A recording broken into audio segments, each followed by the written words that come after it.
കുവൈറ്റിലെ ലേബർ ക്യാമ്പിൽ 23 മലയാളികൾ ഉൾപ്പെടെ 50ഓളം ഇന്ത്യക്കാർക്ക് ജീവൻ നഷ്ടപ്പെട്ട സംഭവം അങ്ങേയറ്റം വേദനാജനകമായിട്ടുള്ളതാണ്. ഈ സംഭവത്തിൽ ജീവൻ നഷ്ടപ്പെട്ട മുഴുവൻ ആളുകളുടെയും ബന്ധുക്കളുടെയും സുഹൃത്തുക്കളുടെയും ദുഃഖത്തിൽ ഞാൻ പങ്കുചേരുന്നു. ഈ വിവരം അറിഞ്ഞ ഉടൻ തന്നെ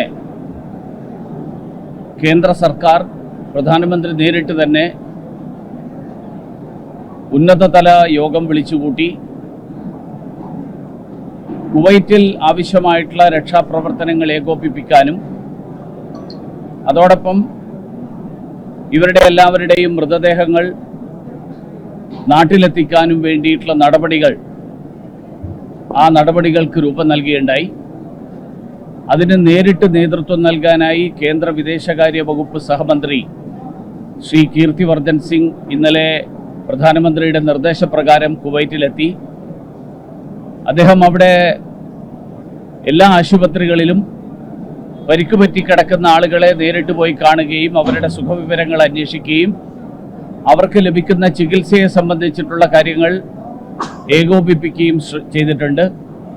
അതോടൊപ്പം കുവൈറ്റിലെ വിദേശകാര്യമന്ത്രി, കുവൈറ്റിലെ ഉപപ്രധാനമന്ത്രിയും ആഭ്യന്തരമന്ത്രിയുമായിട്ടുള്ള ബഹുമാന്യനായിട്ടുള്ള വ്യക്തി, ഇവരെല്ലാവരെയും നേരിട്ട് കാണുകയും കുവൈറ്റ് സർക്കാർ ഈ കാര്യത്തിൽ ആവശ്യമായിട്ടുള്ള നടപടികൾ അടിയന്തരമായിട്ട് സ്വീകരിക്കാമെന്നുള്ള ഉറപ്പ് അദ്ദേഹത്തിന് നൽകിയിട്ടുണ്ട്.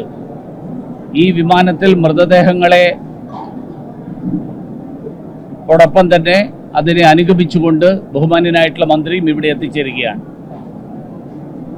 ഇങ്ങനെയൊരു കാര്യം നടക്കുമ്പോൾ ഇത് രാജ്യത്തിന് മുഴുവൻ ദുരന്തമാണ്, രാജ്യത്തിൻ്റെ മുഴുവൻ ദുഃഖകരമായിട്ടുള്ളൊരു സാഹചര്യമാണ്. പക്ഷെ അങ്ങനെ ഒരു സാഹചര്യത്തിൽ അനാവശ്യമായിട്ടുള്ള രാഷ്ട്രീയ വിവാദങ്ങൾ ഉണ്ടാക്കാൻ ചില ആളുകൾ നടത്തുന്ന ആ ശ്രമം വേദനാജനകമാണ്. രാഷ്ട്രീയ വിവാദങ്ങൾ ഉണ്ടാവുകയല്ല വേണ്ടത്. രാജ്യത്തെ നിയമങ്ങളും നടപടിക്രമങ്ങളും പാലിച്ചുകൊണ്ട് എല്ലാവരും അത് പാലിച്ചുകൊണ്ട് പോകുന്നു എന്ന് ഉറപ്പുവരുത്തുകയാണ് വേണ്ടത്.